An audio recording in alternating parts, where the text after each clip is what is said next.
Hi, I'm Joe Sanwright Callender, the author of the Happy Little Garbage Truck picture book and educational program. Now, this picture book is especially important today and this particular talk.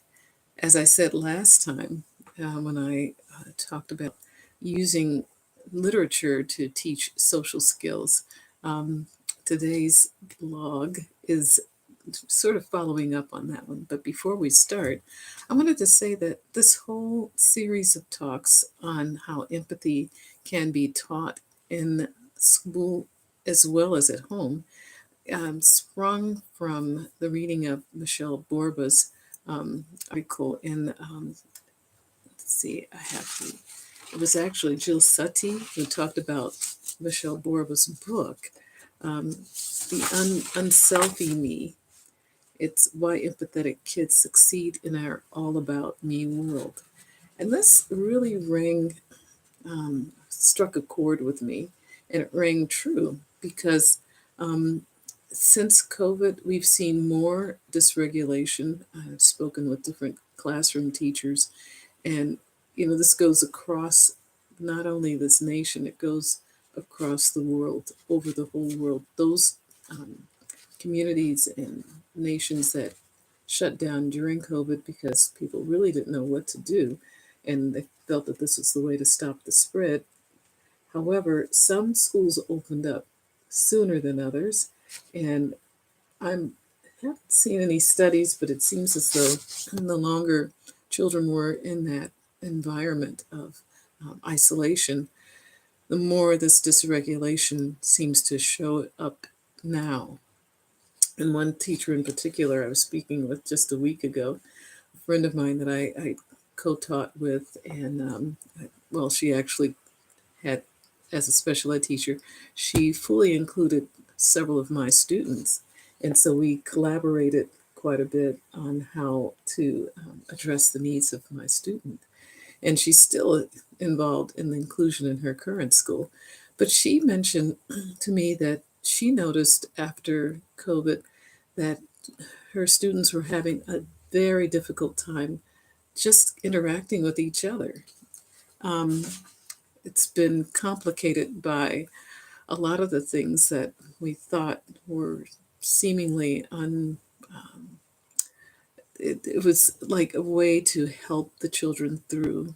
So we thought that some of these methods would be fine, but unfortunately, they've had a different residual effect.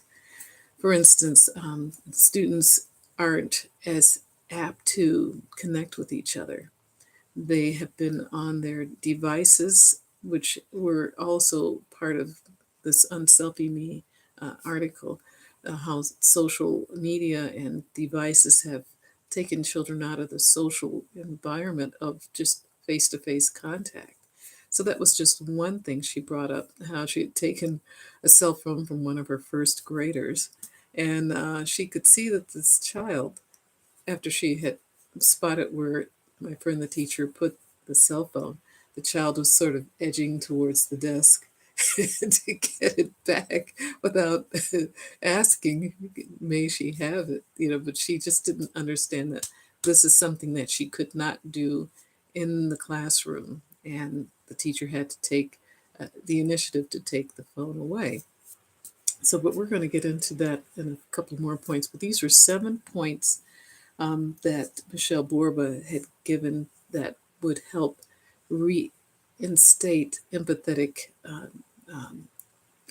the feeling of empathy towards others, which another article that I've included in my box said was the one key point that caused dysregulation, as the child could not connect with another person's feelings.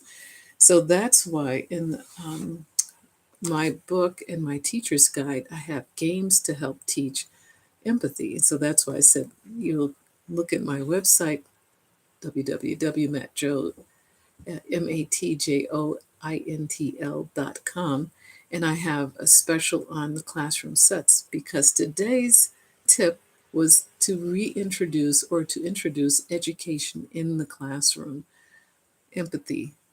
education in the classroom, which can and does come through teaching social emotional learning skills.